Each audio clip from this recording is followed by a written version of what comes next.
Have you ever heard of a fortress so massive, so mind-bogglingly precise, that it makes you question everything you thought you knew about ancient history? Today, we're journeying to the heart of the former Inca Empire, to a place that looks like it was built by giants, the incredible Sacsayhuaman in Peru. Picture this. You're standing just outside the vibrant city of Cusco, a place already steeped in history. But as you look up at the hills, you see it. A series of colossal, zigzagging stone walls that dominate the landscape. This isn't just some old ruin. This is Sacsayhuaman, an architectural marvel that has baffled experts for centuries. When you get closer, the true scale of this place hits you. We're talking about walls that stretch for hundreds of meters built in 3 massive, tiered levels. The stones themselves are breathtaking. Some of these limestone blocks are estimated to weigh over 120 tons. To put that in perspective, that's like stacking 20 large elephants on top of each other. And these aren't just rough boulders piled up.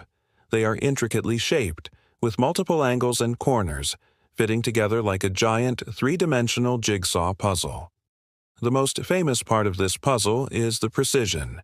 The Inca masons cut and shaped these massive stones so perfectly that you literally cannot fit a single piece of paper, let alone a knife blade, between them. And they did this without mortar.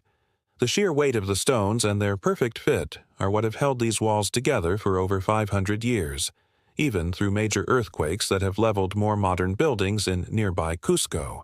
So, how did they do it? That's the million-dollar question. The Incas had no iron tools, no wheels for transport of this scale, and no written language to pass down their complex engineering plans. How did they quarry these monster stones, transport them several kilometers over hilly terrain, and then lift and place them with such delicate accuracy? There are many theories. Some say they used massive amounts of manpower, with thousands of workers pulling the stones on log rollers up earthen ramps. The intricate fitting might have been achieved through a painstaking process of scribing and pounding where they would repeatedly lower a stone onto the one below it, mark the high points, and then chip away at it until it was a perfect match. Think of it as a slow, meticulous sanding process, but with multi-ton rocks. Others propose more ingenious methods. Perhaps they used wet sand to grind the surfaces, or created complex wooden cranes and lever systems. The zigzag pattern of the walls isn't just for show, either. It's a brilliant defensive design. It eliminated blind spots and forced any attacking army into a deadly crossfire from defenders on the ramparts. In fact, Sacsayhuaman was the site of a fierce and crucial battle during the Spanish conquest. In 1536, the Incas temporarily recaptured it in a bloody siege, showing just how formidable this fortress was. But was Sacsayhuaman just a fortress? Many archaeologists believe it was much more. Its name in the Quechua language has several interpretations, one being satisfied falcon. This hints at its importance as a spiritual and ceremonial center. The entire city of Cusco was designed in the shape of a puma, a sacred animal for the Incas, and Sacsayhuaman formed the head of this great cat. The open plaza within the walls could have hosted thousands of people for religious festivals and important state ceremonies. When you walk through the site today, you can feel that energy. You see the foundations of towers that once stood on top of the walls. You can explore the so-called Inca's throne, a series of beautifully carved stone tiers, and you can even slide down natural rock slides that have been polished smooth over centuries by local children and tourists. It's a place where history feels alive and tangible. What's even more incredible is that what we see today is only about 20% of the original structure. After the conquest, the Spanish dismantled much of Sacsayhuaman, using its perfectly cut stones to build their own churches and colonial houses down in Cusco. You can literally see pieces of this ancient marvel scattered throughout the modern city. It's a sad reminder of what was lost, but it also makes the remaining walls even more precious.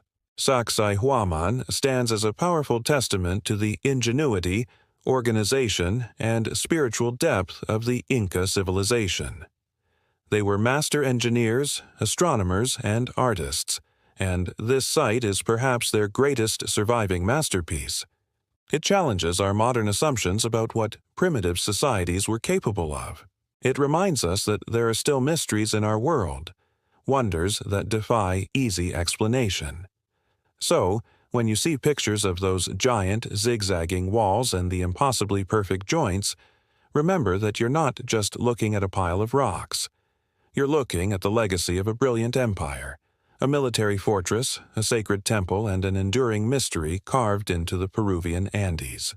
It's a place that will absolutely blow your mind and leave you with a deep sense of awe for the people who built it. Thank you so much for joining me on this journey to Sacsayhuaman. If you're fascinated by ancient mysteries and incredible engineering, make sure to hit that like button and subscribe for more adventures into the world's most amazing places. Let me know in the comments which ancient wonder we should explore next. Until then, stay curious. The Olmec colossal heads are massive stone faces that were carved in the shape of humans with distinct African-like features. These colossal heads are some of the oldest examples of monumental sculpture in the Americas, dating back to around 900 BCE, over 2,000 years ago. And yet there is still no official explanation as to who these stone heads represent or why they were made. But what's really fascinating about these heads is that despite the fact that they date back to over 2,000 years ago, they bear an uncanny resemblance to actual Africans, which leads us to ask, could these ancient stone heads actually be the first physical evidence of ancient Egyptians or other Africans visiting the Americas thousands of years ago? There are a total of 18 of these Olmec colossal heads scattered throughout the archaeological sites in the Mexican states of Tabasco and Veracruz. They were all created during the Preclassic period, which dates from 2000 BCE to 250 CE, but it wasn't until the 18th century that these giant heads were discovered by modern archaeologists. The first of the heads was actually found in 1792, but many more were uncovered between 1938 and 1944 during the excavations led by archaeologist Matthew Sterling. Most of these stone heads were found buried in the ground at the La Cobada site, and they weigh several tons each. In fact, the largest of the heads weighs a whopping 20 tons.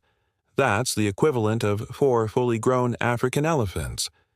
The average height of the colossi is 5 feet tall, but one of them named Tres Zapotes is almost twice as tall as a man, measuring 11 feet high. These stone heads were not just randomly placed throughout the archaeological site.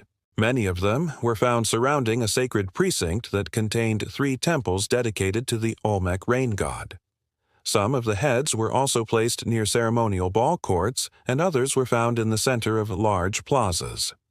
And while archaeologists have been able to determine how they were made, that is by using a tool called a basalt quarry, where stone blocks were struck with a large hammerstone until they split apart, then the pieces were shaped into the desired form.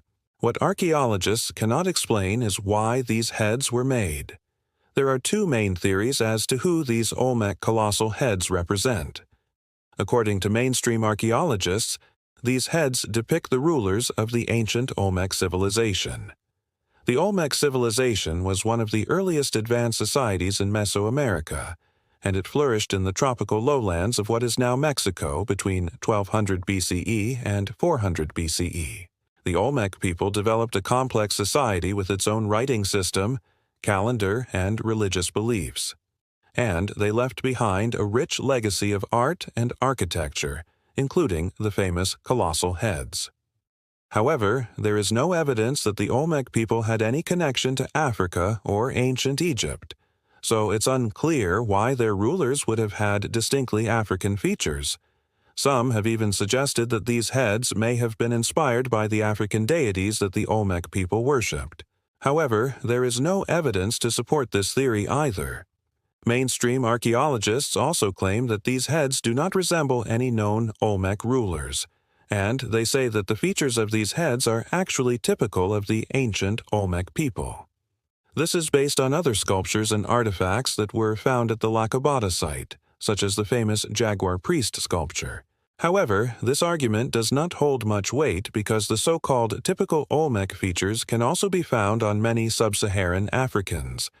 For example, many of the heads have thick lips, which is a trait that is common among the Bantu peoples of Central Africa.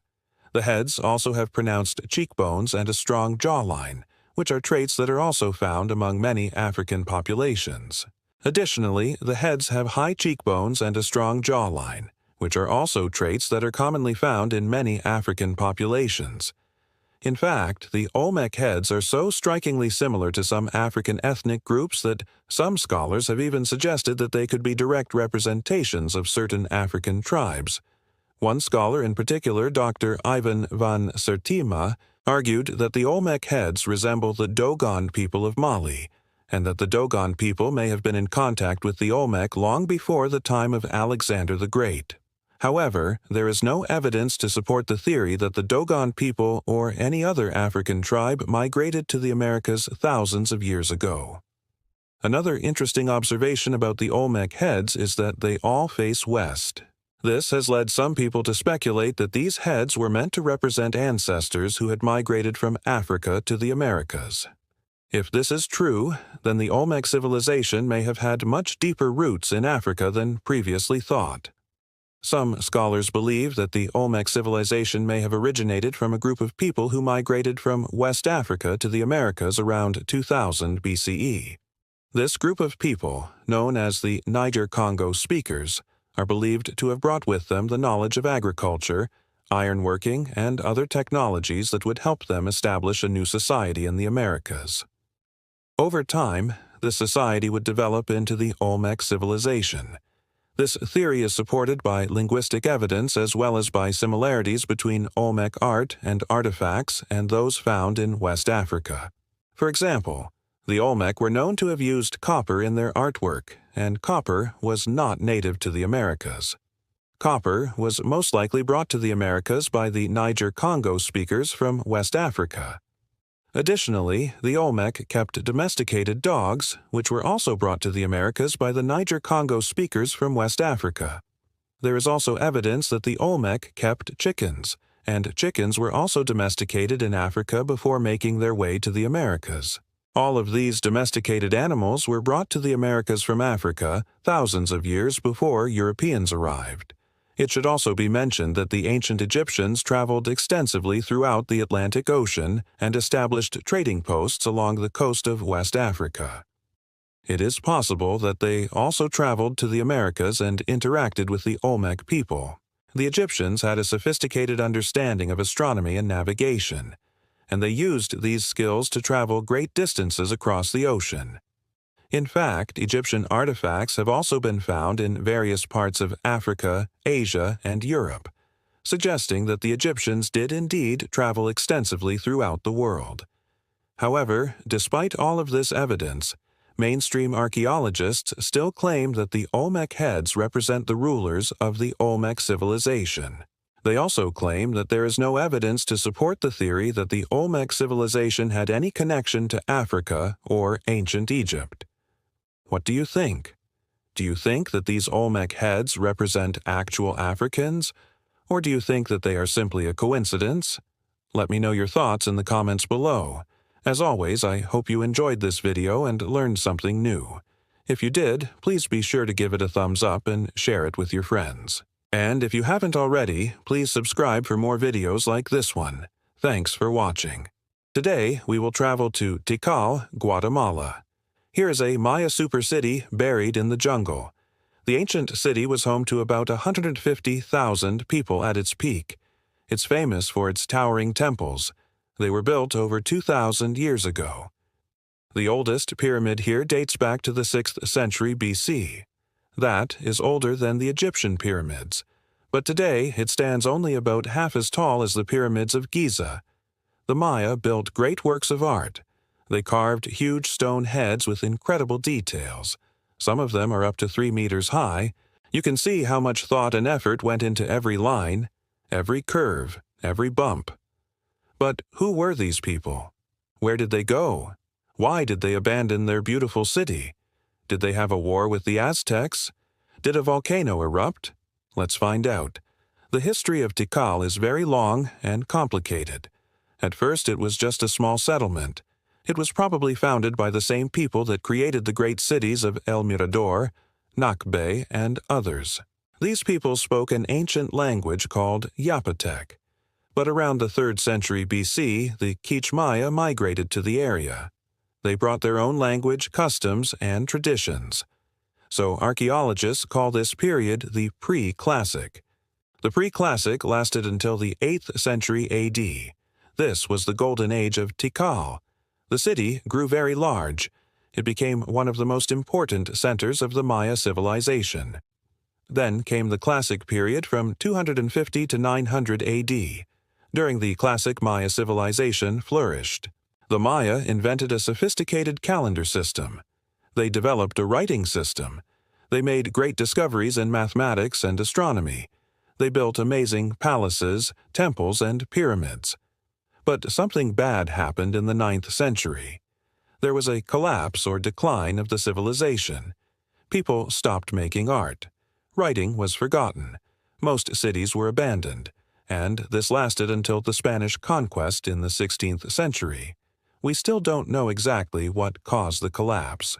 Maybe there was a drought, maybe a series of bad harvests, maybe invaders from another region. There are many theories, but no evidence to support any of them. We know that Tikal was definitely abandoned when the Spanish arrived here because the first chronicler who visited the site was a conquistador named Pedro de Alvarado. He was a member of a Spanish expedition. In 1524, they were looking for gold and other riches. And he was the first European to see this place in more than 500 years. The Spanish conquistadors were ruthless. They killed many indigenous people. They destroyed temples and palaces. They also looted the archaeological site and took many artifacts to Spain. But their leader, Alonso de Chavez, wasn't interested in Tikal. He thought it was a very remote and insignificant place, so he didn't do much damage. However, in the following years, more and more Spaniards came to Central America. They needed slaves to work on plantations and mines. So they launched a campaign to conquer the local tribes. Tikal was ruled by a local cacique, or chief. His name was Yuknum Tuk, the great lord of Tikal. He tried to resist the Spanish, but he had no chance against guns and steel swords. So in 1618, he had to surrender. The Spanish kept searching for gold and jewels in Tikal, but they couldn't find anything valuable. So they completely ignored the city and focused on other regions. In the meantime, Tikal was totally forgotten. It remained hidden in the jungle for more than 300 years. It was overgrown by vines and trees. Monkeys and birds made their nests in the temples. Jaguars and snakes slithered through the palaces. Then, in the early 19th century, the first explorers found the ruins. They cut the vegetation, uncovered the monuments, and realized that they had found one of the greatest archaeological sites in the world. So let's explore it. Tikal is located in the northern part of Guatemala, close to the border with Mexico. It covers an area of 6 square kilometers. It's surrounded by a protective limestone ridge. This is Limestone Mountain. From here, you can enjoy a wonderful view of the entire complex. Unfortunately, it's too dangerous to climb it because of falling rocks. So you have to look at the pyramids from the ground. There are 3 main pyramids here, all dedicated to the same god, the feathered serpent god Kukulkan. The tallest pyramid is called the Temple of the Great Jaguar. It was built between the 7th and 9th centuries. It was originally 75 meters tall, but now it's only 35 meters because it suffered a major collapse. Scientists think that it was an earthquake that caused the collapse. It happened around the year 810. The pyramid has 9 terraces, each representing one level of the sky. On top of the pyramid, there used to be a temple. There was a staircase leading to the top. It had 140 steps. Each step represented one day in the sacred calendar of the Maya. On the summit, there was a shrine where priests performed ceremonies. They offered sacrifices to the gods. The next pyramid is the Temple of the Masks. It was built in the 8th century. It was originally 65 meters tall, but it suffered a similar collapse and now it's 37 meters. It has two huge stone masks on the front. They have a strange expression on their faces. Some say they represent the death mask of the Maya king, but we don't know for sure. Then there is the smallest pyramid, the Temple of the Warriors. It was built in the 9th century, but it's still 50 meters tall. It has many stairs and a flat summit. It was probably used for ball games and other rituals. Between the pyramids there are many palaces, temples, and other structures. For example, there's the North Acropolis. It was probably used as a residence for the royal family. The central building was turned into a tomb. There are 3 stone coffins inside. They belong to 3 members of the royal dynasty. One of them was a woman, Queen Hassab, and her son, the last ruler of Tikal. But the most interesting place here is the South Acropolis. There are 6 interconnected buildings. They form a big rectangle and surround a courtyard. It's hard to imagine how huge this complex once looked. There were wooden walls, thatched roofs, colorful decorations. Then came the collapse and everything was destroyed. The buildings collapsed, vegetation grew everywhere, trees covered the roofs. But even like this, it looks amazing. Next to the Acropolis, there is a natural sinkhole. It's called the Great Well.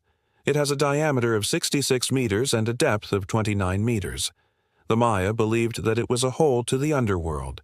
They threw offerings into it, precious items, jewelry, even human hearts. The Great Well is one of the most popular places in Tikal. Everyone wants to take a picture here. The problem is that there are always too many people. They stand in lines waiting for their turn. Sometimes someone comes running and jumps into your picture. Not very convenient. So I suggest you visit this place in the morning. When the park opens, there are few visitors here, and you can take beautiful pictures without anyone in the background. There are also other wells in Tikal. They were used for collecting rainwater, but they were also used for making sacrifices. For example, here is the sacrificial well at the base of the Temple of the Masks. According to legend, the Maya king committed suicide here. He threw himself into the well rather than being captured by the Spaniards. There is another version that says he escaped to the jungle and lived there as a hermit until his death. But both stories are just myths. There is no evidence to support them. And finally, let me show you the famous Tikal hieroglyphic stairway. This is the longest inscription in the ancient Maya language. It contains 3,000 glyphs.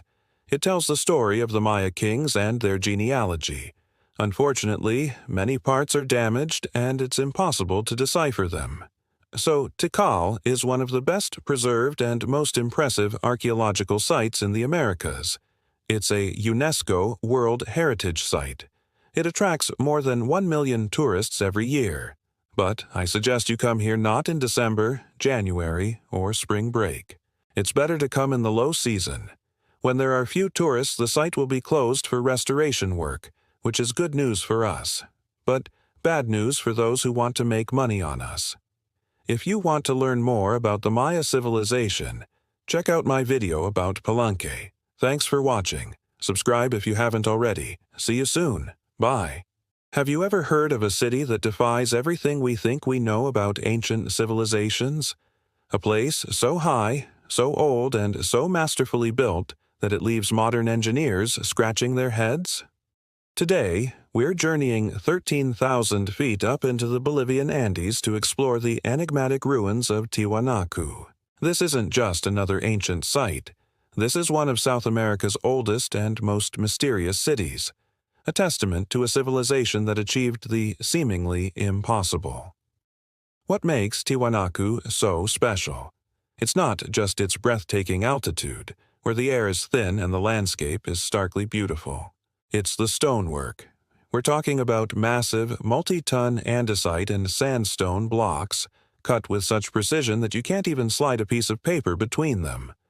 These stones were quarried from miles away, transported across rugged terrain, and assembled into monumental structures like the legendary Gateway of the Sun and the Akapana Pyramid. How did they do it?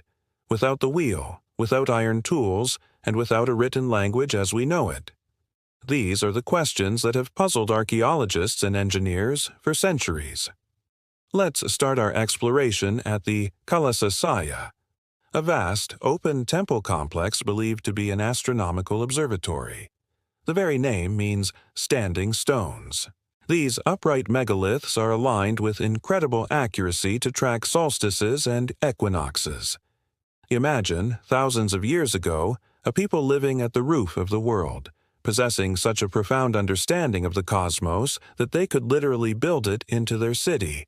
It's like a stone calendar on a grand cosmic scale.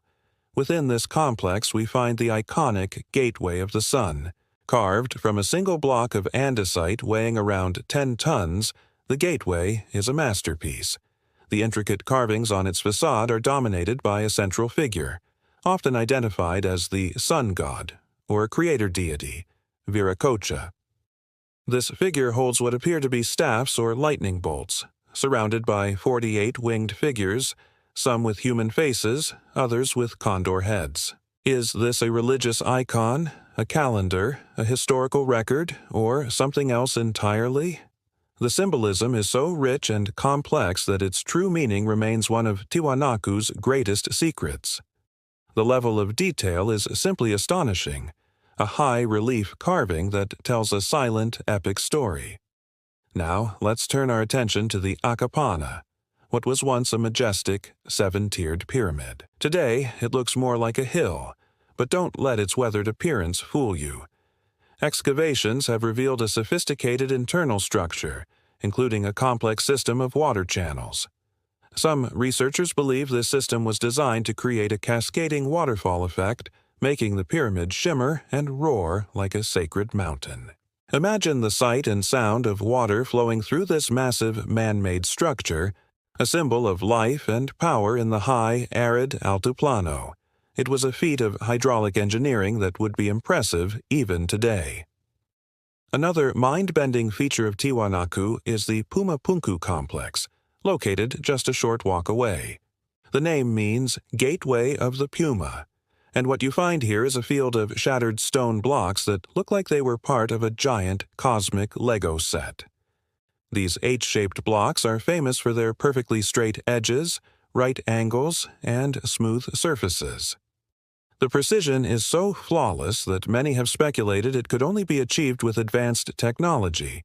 How were these intricate shapes and internal right angles cut into one of the hardest types of rock on Earth? The official explanation involves simple stone and sand tools, but when you stand there, looking at the evidence with your own eyes, it's hard not to wonder if there's a missing piece to the puzzle. The people of Tiwanaku were not just master builders, they were also agricultural innovators. At 13,000 feet, farming is a huge challenge. The nights are freezing and the growing season is short. To overcome this, they developed an ingenious system of raised fields called suka kolus. These were elevated platforms of soil separated by water channels. During the day, the water in the channels would absorb the sun's heat, and at night it would release that heat, creating a microclimate that protected the crops from frost. This brilliant technique allowed them to sustain a large population in one of the world's most extreme environments, producing potatoes, quinoa, and other crops in abundance. So, who were the people who built this incredible city? The Tiwanaku civilization flourished for over 1,000 years, from around 500 AD to 1000 AD. Its influence stretching across parts of modern-day Bolivia, Peru, and Chile. They were artists, astronomers, engineers, and farmers who created a powerful empire without a system of writing that we have been able to decipher. Their story is told not in books, but in the stones of their city, the patterns on their pottery, and the silent faces of their statues. What happened to them? Around 1000 AD, the Tiwanaku civilization collapsed. The reasons are still debated, but evidence points to a period of prolonged drought and climate change. The sophisticated agricultural system that had sustained them for centuries may have failed, leading to social unrest and the eventual abandonment of their magnificent capital. The great city of Tiwanaku fell silent, its monumental stones left to endure the harsh Andean weather, holding their secrets for the next millennium. Today, Tiwanaku is a UNESCO World Heritage Site, a place that inspires awe and challenges our perceptions of the past. It reminds us that there are chapters of human history that are still unwritten, that ancient peoples possessed knowledge and skills that we are only just beginning to appreciate. Standing amidst these ruins, you feel a deep connection to a lost world, a world of incredible ambition, ingenuity, and mystery. Tiwanaku is more than just a collection of old stones. It is a question etched into the high plains of the Andes, asking us to reconsider the limits of human potential. What do you think? How did the people of Tiwanaku achieve such incredible feats of engineering? Was it purely human ingenuity, or is there more to the story? Let me know your theories in the comments below. I'd love to hear what you think. And if you enjoyed this journey to the roof of the world, don't forget to like this video and subscribe for more adventures into the mysteries of our past. Thanks for watching, and we'll see you on the next one. Imagine a city, not built in a valley or by a river, but on a mountain flattened by human hands. A place so high, it feels like you're touching the sky. This isn't a fantasy. This is Monte Alban, one of the most magnificent and mysterious ancient cities in the Americas, located right here in the heart of Oaxaca, Mexico. Today, we're going on a journey to explore its secrets, to walk among its pyramids, and to ask the one question that still echoes through these valleys. What happened to the people who built this incredible place? Let's start with the sheer scale of this achievement. Picture this, a massive mountain, standing 400 meters that's over 1,300 feet above the surrounding valleys. Around 500 BC, a group of people known as the Zapotecs decided this would be the perfect spot for their capital city. But there was one problem. The top wasn't flat, so they did something that boggles the mind even today. Without metal tools, without wheels for transport, they leveled the entire mountaintop. They literally carved a plateau out of the rock, creating a massive, perfectly flat space to build their world. This wasn't just a small settlement, it became a thriving metropolis, home to tens of thousands of people for over 1,000 years. As you stand here, feeling the wind whip across the Grand Plaza, you can't help but feel a profound sense of awe for their vision and their sheer determination. The heart of Monte Alban is the Grand Plaza. It's an immense open space, roughly the size of 40 football fields, framed by towering pyramids, platforms, and palaces. This was the political, religious, and social center of the Zapotec civilization. Let's look at the structures.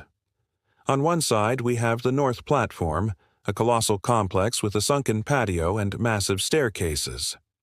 Climbing it feels like ascending to the realm of the gods. From the top, the entire city unfolds before you, with the three valleys of Oaxaca stretching out in every direction. The Zapotecs strategically chose this location not just for defense, but for its commanding view. They could see everything, control everything. Now, let's turn our attention to the other side of the plaza, to the South Platform. It's another huge pyramid, and if you make the climb, you're rewarded with a breathtaking panoramic view of the entire site, including the North Platform. It creates this incredible sense of symmetry and power. In between these two giants are smaller but equally fascinating structures. There are temples where priests would have performed sacred rituals, and palaces where the ruling elite lived. Every stone here was placed with purpose, creating a cityscape that was both functional and deeply symbolic. It's a masterpiece of urban planning that was centuries ahead of its time. One of the most enigmatic structures here is Building J, also known as the Observatory.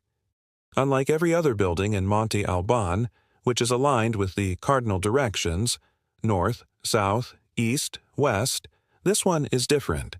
It's shaped like an arrowhead and is skewed at a 45-degree angle. For years, archaeologists were stumped. Why break the perfect symmetry of the city? The answer, it turns out, lies in the stars. Researchers discovered that the building is perfectly aligned with the rising point of the star Capella, one of the brightest stars in the night sky. The arrowhead points directly to where specific constellations would appear on key dates. This wasn't just a building. It was a sophisticated astronomical calendar carved in stone. The Zapotecs were master astronomers, using the cosmos to dictate their agricultural cycles, their religious ceremonies, and the rhythm of their lives. This structure is a testament to their incredible scientific knowledge, a silent witness to their connection with the universe.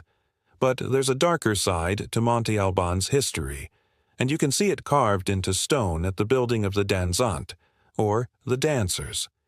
When you look at these stone slabs, the figures don't look like they're dancing.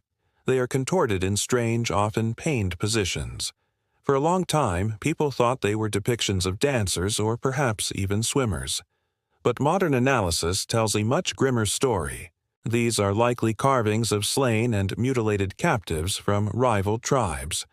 The graphic details, the specific poses, they all point to ritual sacrifice and the display of conquered enemies.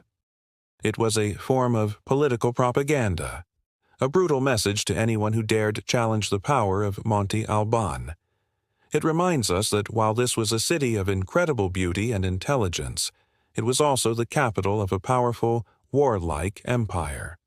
These stones tell a story of dominance and control, a stark reminder of the realities of power in the ancient world. As you wander through the site, you'll also find numerous tombs. The Zapotecs had a deep reverence for their ancestors, and they buried their elite in elaborate underground chambers. Over 170 of these have been discovered at Monte Alban. The most famous is Tomb 7, unearthed in 1932 by Mexican archaeologist Alfonso Caso. What he found inside was staggering, a treasure trove of gold, silver, jade, turquoise, and intricately carved bone. There were golden pectorals, masks inlaid with precious stones, and objects so delicate they looked like they were made yesterday. It was one of the richest archaeological discoveries ever made in the Americas. These treasures weren't just wealth. They were offerings meant to accompany the deceased into the afterlife. They give us a glimpse into the incredible artistry of the Zapotec craftsmen and their profound beliefs about life, death, and what comes next. And that brings us to the ultimate mystery of Monte Alban. Around 850 AD, after more than 1,000 years of continuous occupation and regional dominance, the city began to decline. People started leaving. The grand plazas grew quiet, the temples were no longer used, and construction ceased. Within a century, this once bustling metropolis was largely abandoned. But why? There's no evidence of a conquest, no signs of a massive fire or a catastrophic earthquake. The city wasn't destroyed. It was simply left. Archaeologists have several theories. One idea is that the empire became too large and unwieldy to manage from a single capital. Regional centers may have grown in power, challenging Monte Alban's authority and drawing people away. Another theory points to environmental factors. A prolonged drought or the depletion of resources like wood and water could have made life on the mountaintop unsustainable for such a large population. Perhaps it was internal conflict, a rebellion or a civil war that fractured the Zapotec state from within. Or maybe it was a combination of all these things. The truth is, we don't know for sure. The builders of this magnificent city, the people who flattened a mountain and aligned their pyramids with the stars, simply vanished from their capital, leaving behind a ghost city full of unanswered questions. Though the Zapotecs left Monte Alban as a primary center, their culture did not disappear. They relocated to other sites in the Oaxaca valleys, and their descendants are still a vibrant part of this region today. Later, other groups like the Mixtecs reused Monte Alban, recognizing its sacred power, primarily as a burial ground for their own elite. This is why Tomb 7 contained a mix of Zapotec and Mixtec artifacts. But the city itself was never reoccupied on the same grand scale. It became a place of memory, a link to a glorious past. Standing here today, Monte Alban is more than just a ruin. It's a place that sparks the imagination. You can almost hear the echoes of the marketplace, see the processions climbing the grand staircases, and feel the silent gaze of the astronomers watching the night sky. It's a powerful reminder of the incredible heights that human civilizations can reach, and also of how fragile they can be. It teaches us about ambition, art, science, power, and ultimately, the mysterious tides of history that cause even the greatest cities to fade into silence. So, if you ever find yourself in Oaxaca, you have to come here, climb these pyramids, walk the Grand Plaza, and let the mystery of Monte Alban surround you. It's a journey back in time that you will never forget. Thank you so much for joining me on this incredible exploration. If you enjoyed this journey into the past, please hit that like button and don't forget to subscribe for more adventures into the world's most fascinating and mysterious places. Let me know in the comments what you think happened to the people of Monte Alban. Until next time, keep exploring. Hey everyone, welcome back to the channel. Today, we're exploring the mysterious cliff dwellings of Mesa Verde in Colorado, USA. These are just some of the most spectacular archaeological sites in the country, comprising more than 5,000 years of history from prehistoric Pueblo people all the way up to the more recent ancestral Puebloans. And these communities really ran the gamut in terms of what they were like. We have everything from small family compounds to huge cities, towns that were full of kivas, great houses, and defensive structures. They all lived in relative harmony with the land around them for many centuries, growing crops, raising animals, trading with other communities, and generally living their lives. But then, for reasons apparently lost to time, they all left their homes and never came back, leaving behind silent stone homes built into the sides of cliffs high above the valley floor. So, who were these people? Why did they build their homes into the cliffs? And what caused them to abandon them? And finally, why should you care about this place today? Well, first, let's start with the basics. The cliff dwellings of Mesa Verde are located in southwestern Colorado, about 20 miles north of the Four Corners and just west of the town of Cortez. It's an area rich in archaeological sites, including over 4,000 known archaeological sites in just the one county. This is because the area was home to the ancestral Puebloans, or Anasazi, as they're sometimes called, for more than 4,000 years, beginning around 900 BCE. These people were among the first sophisticated society in North America, and at its peak, the civilization of Chaco Canyon contained hundreds of settlements and tens of thousands of people. But by 1300 CE, the entire region had been abandoned.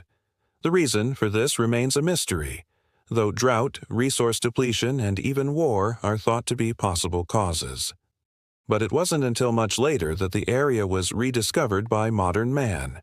In fact, Europeans didn't even know that the American Southwest had ever been occupied by a sophisticated civilization until 1873, when archaeologist John Wesley Powell led a team to explore the region. They discovered the ruins of an impressive city near the confluence of the Dolores and San Juan rivers and named it Mesa Verde, which translates to Green Table in Spanish. Today, Mesa Verde is a UNESCO World Heritage Site protecting over 5,000 acres of land. Within that area, there are over 600 archaeological sites, but only about 12% of those sites have been fully excavated.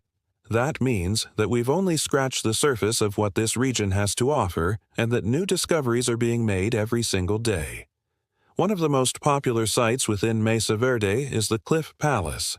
Located on the aptly named Cliff Palace Mesa, this great house contains over 150 rooms and was likely occupied between 1200 and 1250 CE during the height of the ancestral Puebloan civilization.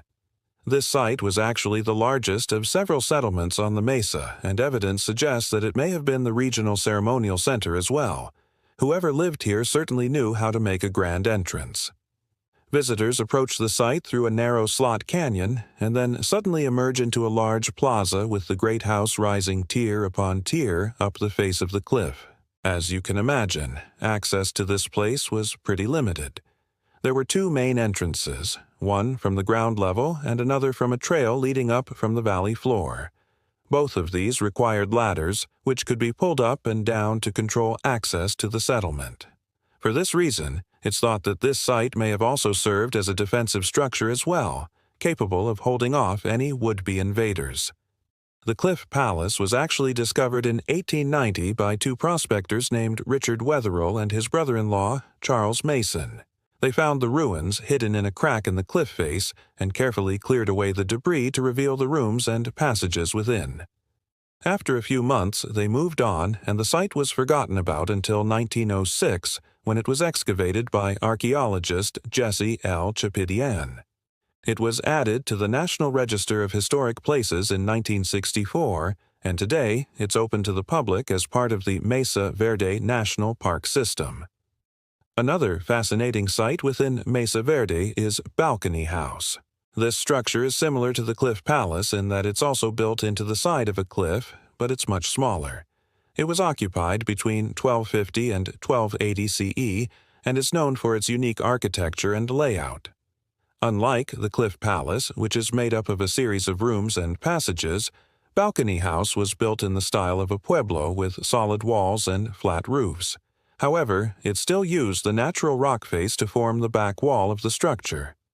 Access to the site was gained via a ladder that was attached to the back wall, which made it very difficult to access and defend. Because of this, archaeologists believe that it may have been used as a ceremonial structure rather than a residential one. Balcony House was discovered in 1910 by archaeologist Edwin B. Atkerson and excavated between 1923 and 1924. It was added to the National Register of Historic Places in 1964, and today it's open to the public as part of the Mesa Verde National Park System. Finally, no tour of the cliff dwellings of Mesa Verde would be complete without a visit to the Spruce Tree House. This site is located in the park's Chapin Mesa Archaeological Museum and is known for its stunning views and accessibility. Unlike the other two sites mentioned so far, the Spruce Tree House was actually excavated by archaeologists rather than discovered by accident. The excavations took place between 1954 and 1962 under the direction of archaeologist Paul S. Martin. He uncovered a complex network of rooms and passages built into the side of a cliff overlooking a deep gorge. The site was then restored to its original condition and opened to the public as a tourist attraction in 1964. Today, visitors can walk right up to the edge of the cliff and peer over the side, giving them a breathtaking view of the surrounding landscape.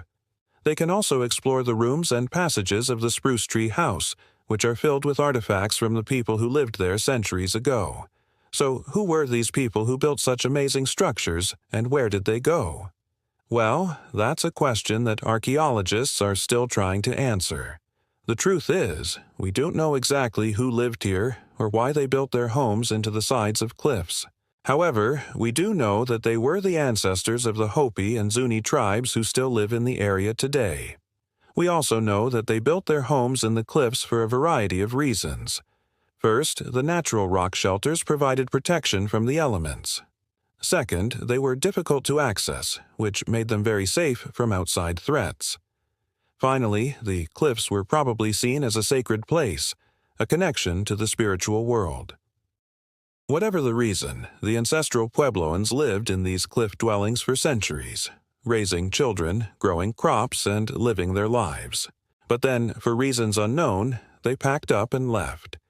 Some scholars believe that a prolonged drought forced them to abandon their homes and seek out new lands. Others believe that they were driven out by outside invaders. Still, others believe that they simply chose to leave, that they felt a calling to move on and explore new places. Whatever the reason, they left behind a rich legacy of art, culture, and architecture that continues to fascinate us today. In addition to the three sites already mentioned, there are dozens of other cliff dwellings scattered throughout Mesa Verde. Many of these are only accessible by hiking long and difficult trails, while others are only visible from the air. But each one is a testament to the ingenuity and creativity of the people who lived here centuries ago. So why should you care about this place today? Well, First, it's a UNESCO World Heritage Site, which means that it's one of the most important archaeological sites in the world. It's also a reminder of the rich history of the American Southwest and the indigenous peoples who have lived here for thousands of years. Finally, it's just a beautiful place. The towering cliffs and red sandstone create a stunning backdrop for the ancient ruins, and the surrounding desert landscape is truly awe-inspiring. Whether you're interested in archaeology, history, or just want to see something truly special, Mesa Verde is definitely worth a visit. Just be sure to bring plenty of water and wear sunscreen. It can get pretty hot and dry in the desert. Thanks for joining me on this journey through time. If you enjoyed this video, please hit the like button and subscribe for more content. And be sure to join our community of history lovers. I'll see you next time. Did you know that right along the Pacific coast of Peru, there once thrived an ancient civilization so advanced they were able to build a huge metropolis complete with pyramids and large public works projects all before the Egyptian pyramids were even built? It's me, and you are watching this channel. Join me as we travel back in time to explore the mysterious lost civilization of Peru. The year is 2600 BC, and the Andes Mountains stand tall against the Pacific Ocean. In the rich and fertile Supa Valley lies a small village. For now, it's just another settlement of mud huts and thatched roofs. But in time, it will grow into something much larger and more magnificent. In the centuries ahead, the village will become the center of a vast empire. Its people will number in the hundreds of thousands, and its influence will stretch from north to south along the coast of Peru. They will be known by archaeologists as the Corral Soup Civilization, but to us, let's just call them the Peruvians. Now, over the next few thousand years, the Peruvians will develop a complex society with a powerful king at the center and a social hierarchy that rivals any modern nation. And their accomplishments will shock even the most seasoned archaeologists. But for now, it's 2600 BC, and the Peruvian Empire has yet to begin. By 2000 BC, the population of the Supa Valley has grown. More homes have been built, more crops have been planted, and more importantly, more ideas have been shared. And with these new ideas come innovations in construction techniques, metalworking, and pottery. The people are living more comfortably than ever before, and their lives are becoming more civilized. But in 1800 BC, everything will change. A devastating drought strikes the valley, forcing everyone to migrate out and find a new home. So some decide to stay put and fight for survival, while others venture northward to a new valley called Supi. These new lands are just as fertile and just as beautiful. But there's already a thriving civilization here, and the newcomers will have to work hard to carve out a piece of the prosperity for themselves. As the centuries pass, however, the Peruvians adapt to the drier climate and learn to live in harmony with the existing culture. By 1200 BC, they've flourished and established their own capital city. But to their south, trouble is brewing. The Norte Chico culture is growing jealous of the Peruvian success, and in 900 BC, they attack and destroy the city.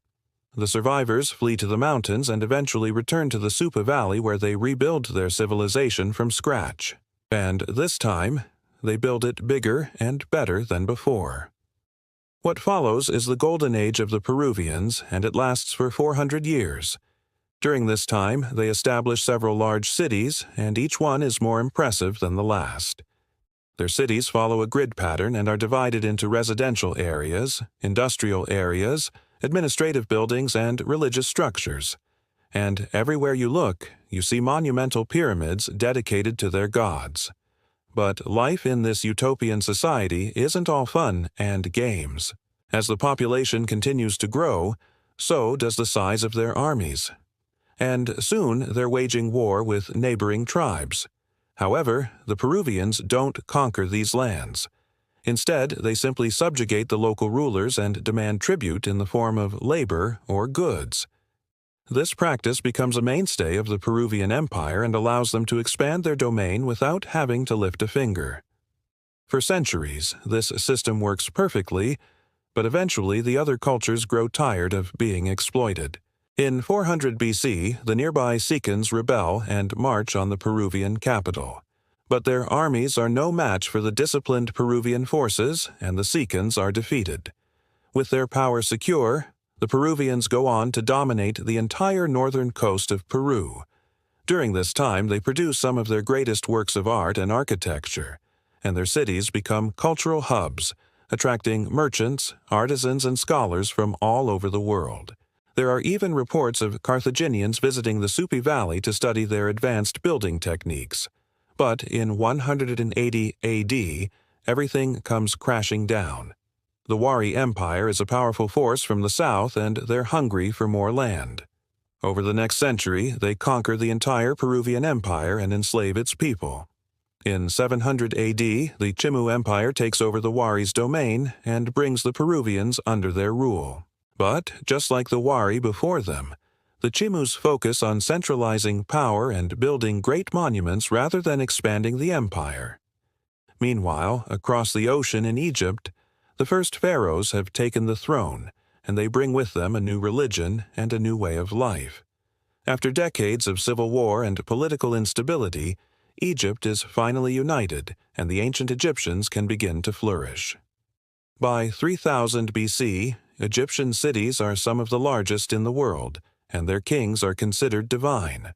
Pharaohs like Narmer, Unas, and Djoser leave behind grand palaces and step pyramids for future generations to admire.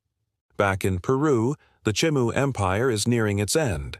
For centuries, they've enjoyed peace and prosperity, but now civil war is tearing the empire apart. And when the Inca take advantage of the chaos to claim the northern coast, it marks the end of the Chimu. The Inca absorb the remaining Peruvian city-states into their ever-growing empire. And although the Peruvians are now free from foreign rule, their way of life has been forever altered. In 1471, the Inca king Pachacuti transforms Cusco into the capital of a vast empire that stretches from Colombia to Chile. Over the next century, his successors will conquer the rest of Peru and turn it into one of the largest empires in the world.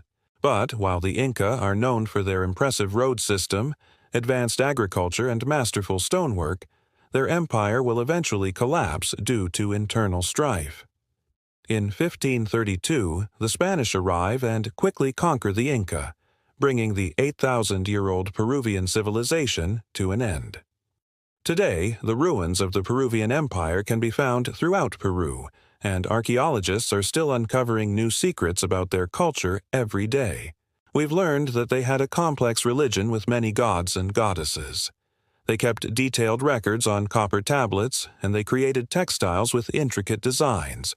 What's more, they were master astronomers who kept track of the stars and used their knowledge to predict the weather and plan their crops. Unfortunately, much of their history was lost when the Spanish arrived and destroyed most of their cities. But thanks to the efforts of archaeologists, we're slowly piecing together the story of one of the greatest civilizations in history.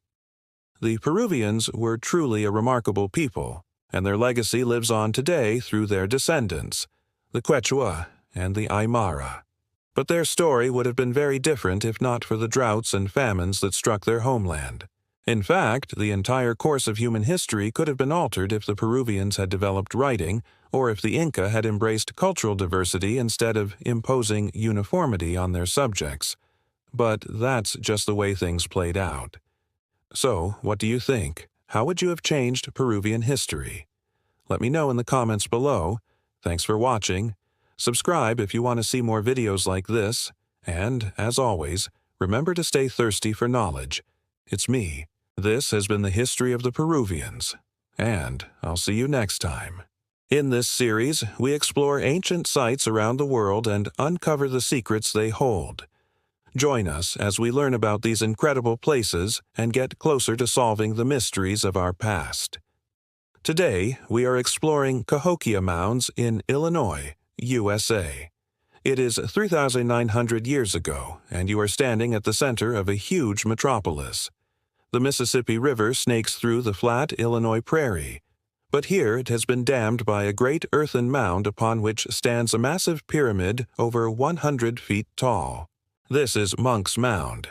the largest human-made structure north of the Mexican pyramids and the focal point of what was once the largest city in North America. Over 120 acres, this UNESCO World Heritage Site contains 60 mounds constructed by the Mississippian culture between 800 and 1400 AD. At its peak, Cahokia had around 10,000 to 20,000 inhabitants, making it larger than London at the time. Today, only a few small museums and interpretive centers remain. So why did this mighty city vanish? And what happened to its people? Welcome to my channel. First, we will examine the history and archaeology of the site. Then, we will look at the modern theories regarding the decline of Cahokia. Finally, we will have a look at the mysterious artifacts found here and the message they might be leaving for us today. If you want to find Cahokia Mounds, you need to head to southwestern Illinois near the present-day town of Collinsville. This is where the great Mississippi River widens to form a vast floodplain. Here, nestled in the midst of what is now farmland, are the remains of one of the largest cities in pre-Columbian America. Archaeologists have uncovered evidence of settlement in the area dating back to 1000 BC. However, the Mississippian culture arrived around 800 AD. They were a Native American society who lived in the eastern United States from roughly 800 to 1600 AD. They built large towns with impressive earthen architecture, including burial mounds, platforms for important buildings and temples, and even huge pyramids. Their culture thrived due to the fertile lands of the Mississippi River Valley and the abundance of wild rice and other food resources. This region became known as the agricultural heartland of North America. As more people moved into the area, smaller settlements began to emerge, such as the one at Cahokia. By the year 1050, Cahokia had grown into the largest urban settlement in North America. It boasted an impressive central plaza surrounded by large mounds and residential neighborhoods. The city was home to skilled artisans who produced beautiful pottery, jewelry, and other goods. Traders traveled from all over the continent to exchange goods here. The centerpiece of Cahokia was Monk's Mound, also called the Grand Mound or the Big Muddy. This immense structure covered 120 acres and stood at over 100 feet tall, comparable to the Egyptian pyramids of Giza. The mound served multiple purposes, including as a burial ground for elite members of society, a platform for a temple or other important structures, and a symbol of the city as power and wealth. Archaeologists believe that the mound was built over several centuries and that it took thousands of people working together to complete it. Another notable mound at Cahokia is the Rattlesnake Mound, which is situated south of Monk's Mound across a large plaza. It is the second largest mound in the complex and is unique because of its shape. The mound is almost perfectly round, measuring about 600 feet in diameter and 35 feet high. It was likely used for ceremonial purposes and may have been associated with the worship of the sun or other celestial bodies. While the Mississippian culture thrived in the rich lands of the Mississippi Valley, their way of life was not without its challenges. Droughts, floods, and other natural disasters could devastate crops and force people to abandon their homes. Furthermore, conflicts with neighboring tribes over resources and territory were common. Climate change also played a role in the decline of Cahokia. As temperatures dropped and rainfall decreased, the fertile lands of the Mississippi Valley became less hospitable. This forced the Mississippians to rely on less reliable food sources and to abandon their traditional way of life. Another theory is that disease may have played a role in the abandonment of Cahokia. Smallpox and other infectious diseases brought over from Europe may have devastated the native population, who had no immunity to these illnesses. Additionally, the Mississippians were expert traders, and as they expanded their trade networks, they would have been exposed to more people and thus more diseases. Despite the hardships they faced, the Mississippians continued to live in the region until around 1400, when they were eventually conquered by the newly emerging Aztec Empire. By this time, the city of Cahokia had already been abandoned for several centuries. So why did this mighty city vanish? There are many theories regarding the decline of Cahokia. One theory is that the increasing aridity of the Mississippi Valley led to the collapse of the Mississippian culture.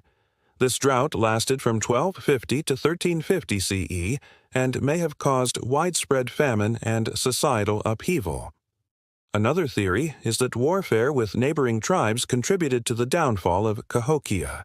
The Mississippians were known to be fierce warriors, and they likely engaged in frequent conflicts with other tribes in the region. It's possible that a particularly devastating war could have led to the city's demise. A third theory is that the Mississippians simply grew tired of living in the area and decided to move elsewhere. Perhaps they felt that the land was no longer providing them with enough resources or that there were better opportunities elsewhere. Whatever the reason, the Mississippians packed up and left, abandoning their great city to the elements. Whatever the cause, the abandonment of Cahokia marked the end of an era in North American history. The Mississippian culture had flourished in the region for centuries, but their way of life was ultimately undone by a combination of factors. While we may never know exactly why Cahokia was abandoned, we can be grateful that archaeologists have uncovered the secrets of this ancient city so that we can learn from it today. By studying the rise and fall of Cahokia, we gain a better understanding of the challenges faced by ancient societies and the factors that contribute to their success or failure. We also learn about the fascinating culture of the Mississippians, who were master builders and skilled traders. But what happened to the people? Where did they go, and how did their culture evolve? Unfortunately, this is where our knowledge of the Mississippian people becomes hazy. There are no written records to tell their story, so we must rely on archaeological evidence and oral histories to piece together their legacy. What we do know is that the Mississippian culture did not disappear completely. Their descendants, the Illini Confederacy, continued to thrive in the Great Lakes region and played a significant role in the history of the United States. However, much of their history is lost to us, and the same is true of the other Mississippian cultures who lived throughout the eastern United States. One of the most frustrating aspects of studying the Mississippian people is the lack of written records. This makes it difficult to know their names, their beliefs, their language, and even their history. Without written records, we are left to piece together their story using only the physical evidence left behind by their descendants. To learn more about the Mississippian people, archaeologists have conducted numerous excavations at Cahokia and other sites throughout the eastern United States. By studying the material culture recovered from these sites, such as pottery, tools, and weapons, archaeologists have been able to reconstruct aspects of Mississippian life. For example, the types of plants and animals remains found at a site can tell us what the people ate, and the design of their homes and villages can tell us how they lived. Despite these efforts, however, much of the Mississippian past remains shrouded in mystery, and we may never know all there is to know about their culture and history. In conclusion, Cahokia Mounds is a truly remarkable place. The scale and sophistication of the site is truly awe-inspiring, and it is hard to believe that it once housed 10,000 to 20,000 people. The fact that so little is known about the Mississippian culture makes the site even more intriguing. We may never know all there is to know about this ancient civilization, but that only adds to the mystery and allure of the site. I hope you enjoyed learning about the ancient city of Cahokia. If you did, please leave a like and subscribe for more videos about archaeology and history. Thanks for watching. Hey everyone, and welcome back to the channel. Today, we're journeying deep into the heart of Colombia's Sierra Nevada de Santa Marta Mountains, a place where mist clings to ancient stones and the roar of howler monkeys echoes through a seemingly endless jungle. We're on a quest to find a city lost to time, a place that predates even the famous Machu Picchu. This is the story of Ciudad Perdida, the lost city of the Tayrona. Imagine a sprawling city of stone terraces, plazas, and winding paths, carved into the mountainside over 1,300 years ago.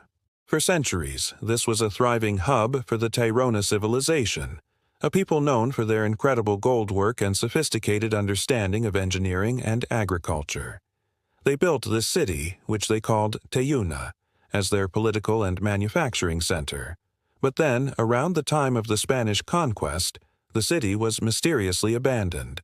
The jungle, patient and relentless, moved in to reclaim what was hers, and for over 400 years, Tayuna vanished from memory, becoming a legend whispered only by the local indigenous communities who are the direct descendants of the Tairona. It wasn't until 1972 that the outside world learned of its existence again. A group of local treasure hunters, searching for ancient artifacts, stumbled upon a series of stone steps climbing steeply up the mountainside. They followed them, hacking their way through dense vegetation, and emerged onto a series of magnificent terraces. They had found the lost city. Word eventually reached archaeologists who arrived in 1976 and began the painstaking process of excavation, revealing the incredible scale and complexity of this ancient metropolis. What they uncovered was breathtaking. Ciudad Perdida is an architectural marvel. The city is built on a series of over 170 stone terraces, all interconnected by a network of tiled roads and stairways. These terraces weren't just for show, they served as foundations for homes, ceremonial centers, and public spaces. The engineering is remarkable. The Tairona developed a sophisticated drainage system to manage the heavy tropical rainfall, preventing erosion and keeping their city stable, a system that still works today. It's a testament to their deep connection with and understanding of this challenging environment. But getting here is an adventure in itself. There are no roads to Ciudad Perdida. The only way in is on foot. The trek is a legendary journey that takes anywhere from 4 to 6 days, covering roughly 44 kilometers, or about 27 miles round trip. It's not a walk in the park. You're hiking through dense, humid jungle, wading across powerful rivers, climbing steep, muddy slopes, and sleeping in rustic camps along the way. It is a physically and mentally demanding challenge, but every step is worth it. The trail itself is a journey through one of the most biodiverse regions on the planet. The Sierra Nevada de Santa Marta is a unique, isolated mountain range that rises directly from the Caribbean coast to snow-capped peaks. This creates an incredible variety of ecosystems. As you hike, you'll see an explosion of life. Vibrant toucans and parrots flashing through the canopy, armies of leafcutter ants marching across the path, and if you're lucky, you might even spot a troop of monkeys swinging through the trees. The sounds of the jungle are a constant companion, a symphony of insects, birds, and the distant rush of waterfalls. Along the way, you'll also pass through villages of the indigenous Wiwa and Kogi people. They are the guardians of this sacred land and direct descendants of the Tairona. For them, this isn't a lost city, it's Tayuna, a sacred ancestral site that has always been a central part of their spiritual world. Trekking with a local guide, often from one of these communities, offers an invaluable perspective. They share stories of their ancestors, explain the spiritual significance of the mountains and rivers, and teach you about the delicate balance of their way of life. It transforms the trek from a simple hike into a profound cultural immersion. They believe the Sierra Nevada is the heart of the world, and when you're there, surrounded by its immense power and beauty, it's easy to understand why. After days of grueling hiking, you reach the final challenge, a steep climb up 1,200 ancient moss-covered stone steps. Your legs are burning. You're drenched in sweat, but the anticipation is electric. As you climb higher and higher, the jungle canopy begins to open up, and then you see it. The first terraces of Ciudad Perdida emerge from the mist. It's a moment that will truly take your breath away. You step out onto the main plaza, and the scale of the city is overwhelming. Ring after ring of circular terraces rise up the mountainside, forming a stunning amphitheater of stone. This was the heart of the city, where ceremonies were held and the community gathered. Standing here, you can almost hear the echoes of the past. You can picture the Tairona people, adorned in gold and feathers, going about their daily lives.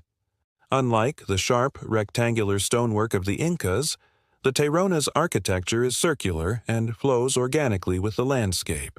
It feels less like a city built upon the mountain, and more like a city that grew out of it. Exploring the site is a magical experience. As you wander from one terrace to another, your guide will point out the sites of former homes, workshops, and ceremonial buildings. You'll see stones carved with mysterious petroglyphs and learn about the Tairona's spiritual beliefs, which revolved around the sun, the mountains, and a powerful creator figure. They saw the city as a reflection of the cosmos, a bridge between the physical and spiritual worlds. One of the most striking things about Ciudad Perdida is how much of it remains unexcavated. It's estimated that only about 10% of the city has been cleared from the jungle. As you look out from the highest terraces, you can see the faint outlines of more structures, still hidden beneath a thick blanket of green. It's a powerful reminder that there are still so many secrets waiting to be discovered here. This isn't a perfectly preserved museum piece, it's a living, breathing archaeological site where the past and present are constantly intertwined. The journey to Ciudad Perdida is so much more than just a trek to an ancient ruin. It's a journey into the heart of Colombia's natural and cultural heritage. It's a test of your physical limits, but it's also an incredibly rewarding experience that connects you with nature, with history, and with the vibrant indigenous cultures that continue to protect this sacred place. Standing atop those ancient terraces, looking out over the endless green sea of the Sierra Nevada, you feel a profound sense of awe and humility. You realize you're just a small part of a story that began thousands of years ago and continues to this day.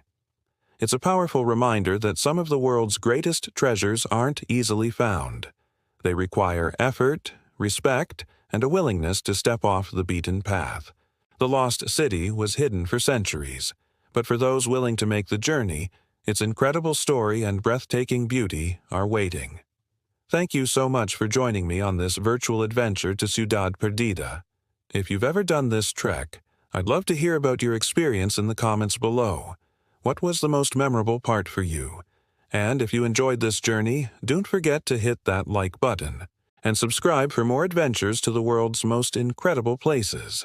We'll see you on the next one.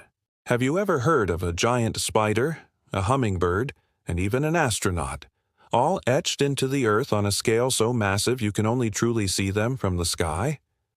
It sounds like something from a sci-fi movie, but this is the reality of the Nazca Lines, one of the most enigmatic wonders of the ancient world.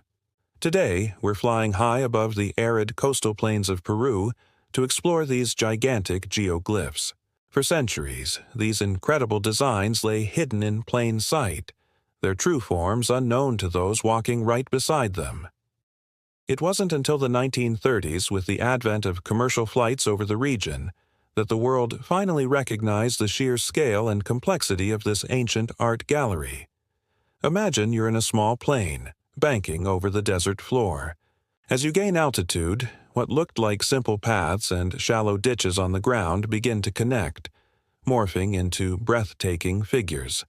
There's a monkey with a swirling tail, a condor with a massive wingspan, and a spider so detailed it's been identified as a specific, rare species from the Amazon, hundreds of miles away. How did a desert culture more than 1,500 years ago have such precise knowledge? These aren't just a few drawings. There are over 800 straight lines, some stretching for miles with perfect accuracy, 300 geometric figures like spirals, triangles, and trapezoids, and more than 70 incredible biomorphs, the animals and plants that capture our imagination. The figures range in size from a few dozen feet to over 200 feet long, the length of 4 football fields. So, how did they do it? The technique itself was surprisingly simple, yet ingenious. The Nazca people created these lines by removing the reddish-brown, iron oxide-coated pebbles that cover the surface of the desert. This exposed the lighter-colored, sandy earth underneath. The contrast is what makes the lines visible. Because this region is one of the driest places on Earth, with very little rain or wind, these shallow etchings have been preserved for almost 2 millennia. It's a testament to the stability of the climate that we can still see them today. But the biggest question, the one that has puzzled scientists, historians, and enthusiasts for decades, is why? Why create hundreds of enormous drawings that can only be properly appreciated from the air, long before any known form of human flight? One of the most popular early theories came from a German mathematician and archaeologist named Maria Rieche. Known as the Lady of the Lines, she dedicated her life to studying and preserving them. Rieche proposed that the lines formed a massive astronomical calendar, with different lines and figures aligning with the sun, moon, and stars during important celestial events like solstices. This would have helped the Nazca people determine the best times for planting and harvesting crops, a critical function for a society living in such a harsh environment. While some alignments have been found, this theory doesn't explain all the figures, especially the complex animals. Another compelling idea is that the lines are connected to water rituals. In a desert, water is life. Some researchers believe the lines acted as sacred pathways or maps leading to sources of water, like underground wells or springs. The animal figures might have been offerings or appeals to gods associated with water and fertility. The hummingbird, for example, is often linked to rain in Andean cultures. Perhaps walking these sacred paths was a form of pilgrimage, a way for the Nazca people to connect with their deities and pray for the life-giving resource they needed most. And then, of course, there are the more out-there theories. When you see a figure that some people call the astronaut, it's easy to see why ideas about ancient aliens took hold. The theory suggests that the lines were either created by extraterrestrial visitors or served as landing strips and navigational aids for their spacecraft. While this is exciting to think about, there's no concrete evidence to support it. The astronaut figure is more likely a depiction of a shaman or a fisherman, with its large eyes representing a ritual mask or simply an artistic style. The truth is often grounded right here on Earth in the ingenuity and beliefs of ancient peoples. What we do know is that the Nazca culture was incredibly sophisticated. They were skilled farmers, developing complex underground aqueducts called puquios to bring water to the desert. They were also master ceramicists and weavers, and their art often features the same motifs we see etched into the desert floor. The lines were not an isolated phenomenon. They were part of a rich and complex cultural tapestry. Creating and maintaining these lines would have required immense social organization. It wasn't the work of a single artist, but a community effort, likely spanning many generations. Imagine entire families and villages coming together, guided by a shared purpose and a deep spiritual belief system, to move stones and carve their worldview into the very fabric of the landscape. It was a project of monumental scale, driven by faith and a profound connection to their environment. Today, the Nazca lines face modern threats. Climate change is bringing unusual weather patterns to the region, including rare rainfall that can erode the delicate lines. Human activity, like illegal mining and vehicle traffic, also poses a significant risk. The famous tire tracks left by a truck driver in 2018 serve as a stark reminder of their fragility. Thankfully, organizations like UNESCO, which declared the lines a World Heritage Site in 1994, are working with the Peruvian government to protect this irreplaceable treasure. Viewing towers have been built, and flights are carefully regulated to ensure we can continue to marvel at these wonders without causing harm. The Nazca lines remain a beautiful mystery. They are a silent, sprawling message from the past that we are still trying to decipher. They are not just lines in the sand.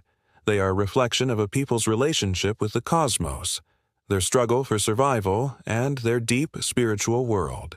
They challenge our assumptions about what ancient civilizations were capable of and remind us that there are still so many secrets waiting to be unlocked. What do you think?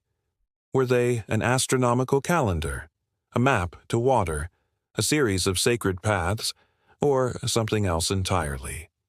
Let me know your theories in the comments below. Thanks so much for joining me on this journey into one of the world's greatest enigmas. If you enjoyed this video, please give it a thumbs up, And don't forget to subscribe and hit that notification bell so you won't miss our next adventure. Until next time, keep exploring.